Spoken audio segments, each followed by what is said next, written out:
안녕하세요. 저는 서울에서 거주 중인 30대 초반의 여자입니다. 그동안 있었던 파란만장한 제 인생사를 들려드리고 싶어서 이렇게 조심스레 사연을 보내게 되었습니다. 저는 지금 형부와 같이 살고 있는데 긴 글이 될 수도 있겠지만 그저 한 여자의 속풀이라고 생각하고 가볍게 들어주셨으면 좋겠습니다. 저에게는 2살 차이가 나는 친언니가 한 명 있습니다.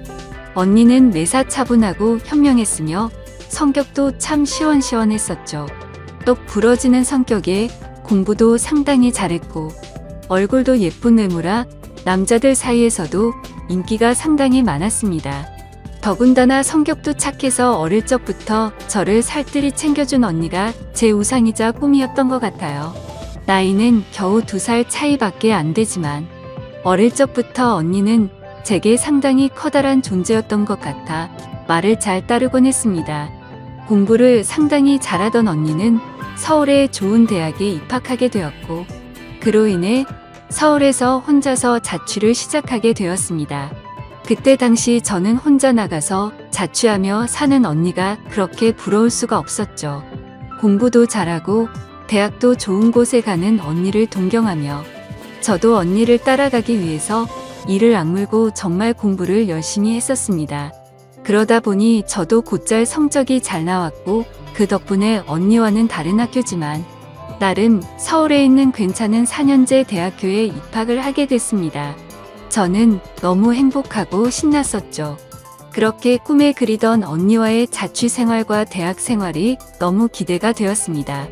부모님은 철없는 딸년이라고 핀잔을 주셨지만 내심 서울 4년제 대학에 입학한 딸들을 보며 흐뭇해 하셨었던 것 같습니다. 그렇게 학기가 시작되었고 저는 언니와 같이 살게 되었습니다. 대학 생활을 시작하니 이래저래 시간이 금방 지나가더라고요. 친구들도 여러 명 사귀게 되었고 술집도 처음 가보고 미팅도 하면서 너무 즐겁게 지낸 것 같아요. 그러다 언니는 졸업을 하고 대기업은 아니지만 업계에서 알아준다는 좋은 곳에 취직을 하게 되었습니다. 그리고 얼마 뒤 지금의 형부를 만나게 되었네요. 언니보다는 2살 위였으니 저하고는 4살 차이가 나는 남자였고 언니와 소개팅으로 만났다고 들었습니다. 처음 만났을 때 환하게 웃으며 내가 연희의 동생이야 라고 말하던 게 정말 엊그제 있었던 일처럼 생생합니다. 저는 언니와 같이 살고 있었기 때문에 형부와는 자주 만났어요. 처음에는 여자 둘이 사는 집에 자꾸 찾아오는 게 불편했지만 너무나 좋은 성격에 항상 밝은 미소를 보여주던 형부였죠. 그리고 언니와 같이 어울리며 놀다 보니 언젠가부터 저도 서서히 편해지더라고요. 2 사람은 항상 저를 같이 챙겨주었고 식사나 영화 그리고 술을 마실 때도 함께 했어요. 언젠가부터 그게 너무 좋았고 일상이 된 듯이 같이 노는 게 편해졌습니다.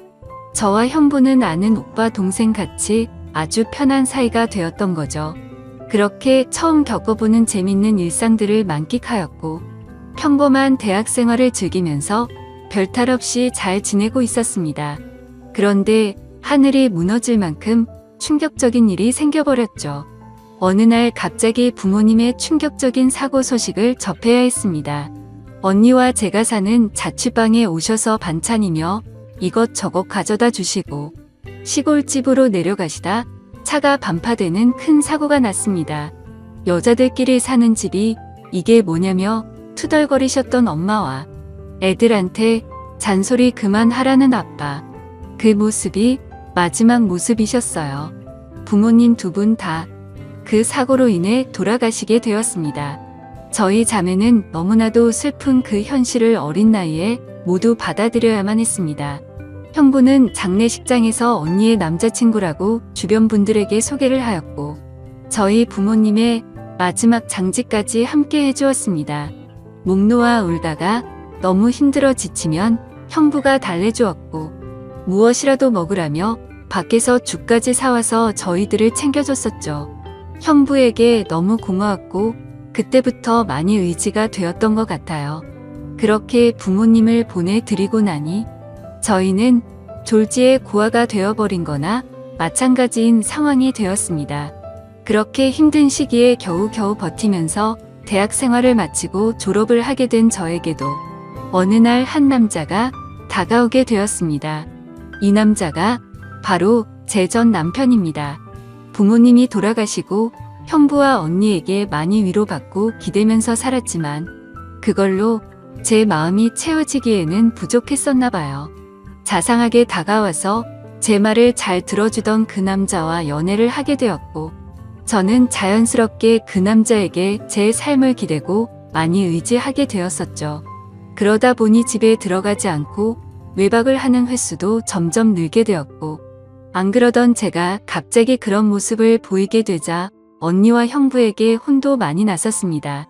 그러던 중 저는 그만 사고를 치고 말았습니다. 어리다면 어린 그 나이에 혼전 임신을 하게 되었던 거죠. 지금 생각해보면 정말 미친 짓이라 생각하고 있고 그 시간을 되돌리고 싶은 심정입니다. 물론 지금 제 인생 누구보다 소중한 제 딸아이가 없길 바란다는 뜻이 아니고 전 남편만 되돌리고 싶습니다. 하지만 그때 당시에는 그 남자를 많이 의지했고 사랑했었기에 미래가 행복할 거라 꿈꾸고 아이를 낳자고 마음먹었습니다. 그렇게 저희는 예정에 없었던 결혼을 급하게 하기로 한 거였죠. 그래서 저는 언니와 형부에게 이 사실을 알렸고 정신이 있는 거냐며 많이 혼났었던 것 같습니다. 잘 살 테니 걱정하지 말라고 얘기를 계속 해줬지만 그게 말처럼 쉽게 될 리 없다는 걸 잘 알고 있는 두 사람은 저를 많이 설득하려고 했죠. 하지만 뱃속에 제 아이가 있었기에 되돌릴 수 없다는 걸 모두가 알았고 결국 제 의견을 따라서 결혼을 진행하게 되었습니다.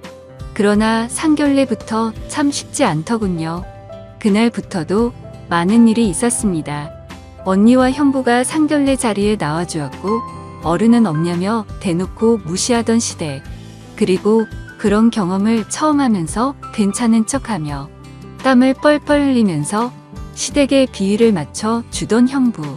매사에 정확하고 똑부러지던 제 언니도 저를 위해 성격 죽이고 이리저리 무사히 상견례를 끝마쳤네요. 남자친구와 저는 어린 나이에 목돈이 없었기에 시댁에서 마련해주신 15평 남짓되는 빌라에서 아이를 출산하였고 신혼생활을 시작하게 되었습니다. 그런데 제가 꿈꾸던 결혼 생활과는 정반대였습니다. 연애하던 시절에는 항상 저를 착하게 대해주던 남편은 결혼을 하고 난 뒤 마치 다른 사람처럼 180도로 바뀌었습니다. 잦은 음주와 외박 그리고 저에게 욕설까지도 서슴지 않았습니다. 처음에는 단순히 벌어지는 실수라 생각되어 넘어갔지만 그게 점점 도를 넘어서더니 어느 순간부터는 제게 몹쓸짓까지 하더군요. 부모가 없어 네가 개념이 없다며 욕을 하고 언니와 형부까지 싸잡아서 욕을 했습니다. 어리다면 어린 나이에 그 얘기를 듣고 있자니 서름에 복받쳐서 아이를 안고 많이 울었던 것 같아요. 하지만 저는 언니와 형부에게 제 상황을 이야기하지 못했습니다. 잘 살겠다고 큰 소리 뻥뻥 치고 강행했던 이 결혼. 지금 제가 이런 대접을 받고 힘들게 산다는 사실을 안다면 언니와 형부가 너무 슬퍼할 걸 잘 알았거든요. 그렇게 저는 힘든 하루하루를 살아가던 중 언니와 형부는 결혼을 하게 됐습니다. 저는 그 당시 많이 힘들고 지친 마음이었지만 누구보다 그 둘의 결혼을 축복했기에 밝게 웃으며 축하해 주었습니다. 그리고 저의 불행한 일상이 2년쯤 지났을 때였습니다. 남편의 폭언과 만행은 점점 더 심해졌고 어느 날부터는 술집 다니는 여자와 외도를 하는 사실까지 알게 되었습니다. 많이 믿고 결혼한 사람이었기에 그런 현실들이 너무 많이 힘들었어요. 그래서 저는 이제는 이 사람과 어떻게든 정리를 해야겠다고 생각하고 있었을 때였습니다. 하지만 현실적으로 이혼하고 나가면 어떻게 살까라는 생각이 들었고 아직 이렇게 조그마한 딸아이와 내가 잘 살 수 있을까 걱정이 들었습니다. 부모님께서 살아계셨으면 내가 돌아갈 곳이 있을 텐데 하는 슬픔에 잠겼죠. 그러다 힘들어 지쳐 딸아이를 데리고 언니를 보러 집으로 찾아갔습니다. 저는 아무런 일 없다는 듯 언니와 식사를 했고 평소대로 일상적인 대화를 나누었습니다. 언니와 식사를 하고 있는 중에 형부가 퇴근하여 집으로 들어왔고 저를 보며 반갑게 맞아줬습니다. 언니네 오게 되면 딸아이 선물도 챙겨서 들어오게 미리 얘기 좀 하라고 하는 형부. 이렇게 정감 있는 인사를 해주며 제 머리를 쓰다듬어 주더라고요. 그런데 얼마 전 남편에게 밀쳐져서 넘어지다 찢어졌던 부분을 건드렸고 저도 모르게 비명소리를 내게 되었습니다. 형부는 깜짝 놀라서 뭐냐고 왜 그러냐고 계속 물어봤죠. 저는 사실대로 말할 수 없어 눈을 못 마주치고 있는데 걱정을 해주는 모습을 보고 있으니 저도 모르게 서름에 복받쳐 갑자기 눈물이 흘렀습니다.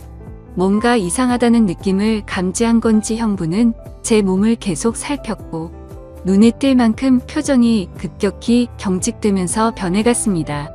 형부는 남편 놈이 이런 거냐고 솔직히 말해보라며 저를 다 그쳤고 저는 아니라고 계속 부인했지만 하염없이 나오는 눈물이 제 말이 거짓이라고 저를 대신해서 대답해 주었죠. 결국 그날 그동안 있었던 모든 일에 대해서 솔직하게 말을 했고 형부는 화를 내면서 그 늦은 시간 저를 이끌고 저희 집을 찾아갔습니다. 술을 좀 했는지 소파에 누워서 뒹굴고 있는 남편을 사정없이 멱살을 잡고 흔들기 시작했습니다. 네가 사람 새끼냐고 어떻게 여자한테 그럴 수 있냐며 계속 욕을 했죠. 남편은 그러다 넘어지면서 가구에 부딪혔고 악을 쓰며 소리를 질렀습니다. 형부는 그때부터 정신이 조금 들었는지 잠시 숨을 고르더라고요. 일단 이 상황이 정리가 되어야 할 것 같아 형부를 밖으로 데리고 나가려 하는데 갑자기 남편에게 무릎을 꿇으면서 이야기를 했습니다. 우리 처제 어디 가서 이런 대접 받을 아이 아니라고. 제발 잘 좀 대해주면 안 되겠냐고. 내가 실수해서 다쳤으니 속 풀릴 때까지 자신을 때리라고 하더군요. 제발 부탁을 한다면서 말이죠. 남편은 그런 형부와 울고 있는 저에게 지금까지 해왔던 것, 그 이상의 온갖 욕설을 뱉으며 경찰에 신고를 했습니다. 경찰이 와서 일단 상황은 종료되었지만 절대 합의는 하지 않겠다는 남편 때문에 형부는 결국 재판까지 받게 되었습니다.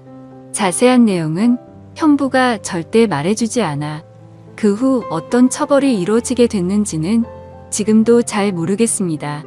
그런 상황을 겪은 뒤로 저는 확실히 남편과 정리를 할 수 있었고 이도 저도 갈 곳이 없던 저와 딸아이에게 언니와 형부는 손을 내밀어 주었습니다.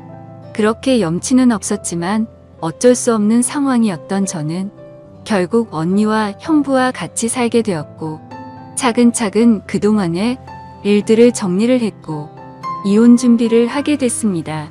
이혼 과정이 생각보다 참 복잡한 게 많더라고요. 저 때문에 속이 많이 상했던 형부는 저에게 걱정 말라며 많이 도와주었습니다.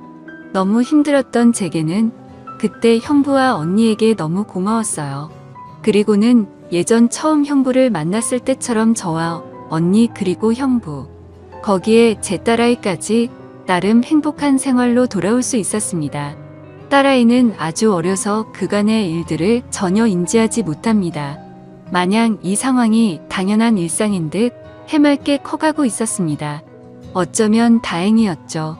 이때쯤 아이가 3살이 되어 어린이집에 보낼 수 있었고 저도 작지만 경제활동을 할 수 있게 되었습니다. 전공을 살려 작은 디자인 업체 취직을 하게 되었어요. 이 회사가 프리랜서처럼 집에서도 일을 할 수 있었기에 아이를 키우는 저에게는 딱 알맞은 직장이었거든요. 급여는 그리 많지 않았지만 빨리 목돈을 모아서 이 집에서 독립하기 위해 이 악물고 일했던 것 같습니다. 회사 몰래 아르바이트 짬짬이 해가면서 아이도 챙기고 일도 병행하는 그런 정신없이 바쁜 나날들을 보냈습니다. 그러다 어느 날 일어나지 말아야 할 충격적인 사건이 벌어졌습니다. 왜 저에게는 이런 시련들이 몇 번씩이나 이어졌는지 하늘이 원망스럽습니다. 어느 날 회사에서 디자인 회의를 하고 집으로 돌아왔는데 회사에 있어야 할 형부가 잔뜩 어지럽혀진 집안 식탁에 앉아 울고 있었어요. 식탁 위에는 마시던 소주들이 널브러져 있었고요. 너무 놀라서 이게 무슨 일이냐 물었지만 형부는 아무 말이 없더라고요. 그러다 식탁 위에 올려진 이혼 서류를 발견했고 그 서류에는 언니 이름이 적혀 있었습니다. 무슨 일이냐 물었습니다. 한참이 지난 뒤에 형부가 하는 말이 언니와 이혼하게 되었답니다. 언니는 집을 나갔다고 하더라고요. 갑자기 도대체 무슨 말인지 도저히 이해가 안 되었어요. 아무 문제 없이 행복하게 잘 지내고 있는 줄만 알았는데 갑자기 이혼이라니요. 계속 형부에게 물었지만 형부는 그냥 이혼할 거니 그렇게 알라고만 얘기했고 다른 이야기는 해주지 않았습니다. 일단 아이를 챙겨야 했기 때문에 대화는 그렇게 끝났고 바로 언니에게 전화했습니다. 언니는 아무 말도 하지 않았고 저는 무슨 일인지 일단 만나서 이야기하자고 언니를 다독였습니다. 언니와 만났고 이야기를 들었습니다. 언니는 정말 미안하고 몹쓸 짓인 걸 알지만 사랑하는 사람이 생겼다고 말하더군요. 이게 도대체 무슨 말인지 말도 안 나왔습니다. 제가 그렇게 좋아했던 똑순이 언니가 형부가 아닌 사랑하는 사람이 생겼답니다. 너무 화가 났어요. 뭐라고 욕도 나오기 전에 언니의 뺨부터 때렸습니다. 도대체 이게 무슨 짓거리냐고. 형부가 우리한테 얼마나 잘해줬는데 그게 무슨 말이냐고. 내가 잘못 들은 거 맞다고 말하라고 소리를 질러댔습니다. 그런 언니는 그저 미안하답니다. 저를 끝까지 챙겨주지 못하고 무책임하게 떠나게 되어서 미안하다고 하더라고요. 너무나 황당하고 어이가 없어서 말도 제대로 안 나오더군요. 그렇게 저희들을 위해 잘해준 우리 형부가 너무 불쌍해서 저는 정신을 차리고 언니에게 얘기했습니다. 앞으로 너는 내 언니도 아니고 두 번 다시 우리 앞에 나타나지 말라고. 내가 너 대신 형부를 끝까지 지켜줄 거니 꺼지라고 했습니다. 그리고 울면서 자리를 나왔습니다. 저도 그렇게 아프게 이혼했는데 그렇게 믿었던 언니가 제 전남편처럼 인간 같지도 않는 짓을 저지르다니 믿어지지가 않았습니다. 집으로 돌아온 저는 말없이 형부를 위로해 주었습니다. 사실 제가 할 수 있는 일이 크게 없었어요. 저도 딸아이와 함께 얹혀 살고 있는 입장이었기 때문에 그저 위로를 해줄 뿐 다른 방법이 없었거든요. 형부는 며칠 동안 출근도 하지 않고 술만 마시며 지냈습니다. 그걸 보다 보니 저는 너무 안쓰러웠습니다. 그래서 그때부터 언니 대신 집안일을 더욱더 살뜰히 챙겼고 가사, 육아, 일을 병행하게 되었습니다. 너무 바쁘게 움직였지만 그것보다 형부의 충격이 더 걱정되어 힘들다는 생각도 못했었죠. 그러던 어느 날 형부가 저를 불렀습니다. 그리고 봉투 하나를 건네주었는데 1억 원이 수표로 들어있었어요. 그러며 하는 말이 같이 아파트에 들어가려고 모아두었던 돈인데 이제 아무것도 필요 없으니 이 돈 가지고 나가서 자기 걱정 말고 행복하게 살라고 합니다. 여기에 계속 있기 불편하지 않겠냐고. 어차피 끝까지 저랑 제 아이 데리고 가려고 했었기에 그 몫을 나누어 주는 거라고 하더군요. 힘든 그 와중에도 제 걱정을 하고 있었다니 눈물이 나서 펑펑 울어버렸어요. 그리고 형부를 꼭 안아주며 내가 같이 지켜줄 거니까 너무 슬퍼하지 말라고 당분간 곁에 있게 해달라고. 형부가 정신 차리면 내가 알아서 나갈 테니 이 돈은 필요 없다고 말했습니다. 형부도 감정이 복받쳤는지 목 놓아 울었고 알겠다면서 고맙다고 말하더라고요. 그렇게 저와 저희 딸아이 형부까지 비록 임시지만 새로운 가족이 되었습니다. 형부는 바랄 게 뭐 있냐고 아무것도 필요 없다며 언니와 조용히 합의 이혼을 했습니다. 왜 이렇게 착한 사람을 상처받게 만드는지 언니가 너무 미웠고 형부에게 미안했습니다. 이렇게 짧은 시간 동안 부모님의 사고 그리고 혼전 임신과 이혼 또 믿었던 언니의 충격적인 배신까지 무려 3가지나 되는 큰일을 연달아 겪었습니다. 형부는 이혼을 한 뒤로 정신을 차리고 일상으로 돌아왔습니다. 저도 마찬가지고요. 서로 많이 의지를 해가며 바쁜 나날들을 보내고 있습니다. 언니가 떠난 충격을 온전히 떨칠 수는 없었지만 그래도 그 슬픔이 어느 정도 가셨을 무렵 작은 월세방을 얻어서 나간다고 형부에게 말했죠. 어느 정도 일상이 제자리를 찾은 것 같아서 제가 살 길을 찾아가겠다고 말했더니 여기가 너희 집인데 어딜 가냐고 화를 내더라고요. 이제 우리 가족인데 어딜 나가냐고요. 끝까지 서로 의지하자며 저를 붙잡더라고요. 형부를 위해서